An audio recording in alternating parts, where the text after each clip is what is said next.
তো বন্ধুরা, তোমরা সবাই কেমন আছো? আশা করি ভালো আছো। তো তোমাদের সাথে কিছু কথা শেয়ার করব বলে এসেছি। তো আমি একটা সাধারণ পরিবারের মেয়ে আর খুব সাধারণ পরিবারের বউ। তো আমি খুব স্বপ্ন নিয়ে ইউটিউবে এসেছি যে আমি যেহেতু আমার বাবা মার কোনো ছেলে নেই, আমরা ২ বোন। তো আমি আমার বাবা মার পাশে দাঁড়াতে চাই।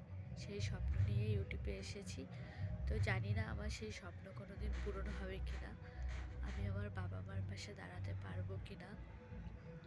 তো আমি চেয়েছিলাম আমাদের যেহেতু কোনো ভাই বা দাদা নেই, তো আমি আমার বাবা মার পাশে দাঁড়াবো। সেই স্বপ্ন নিয়েই আমি ইউটিউবে এসেছি। তো মনে হয় না যে আমার সেই স্বপ্ন কোনোদিন পূরণ হবে। কারণ আমি বুঝে গেছি আমার দ্বারা কিছু হবে না।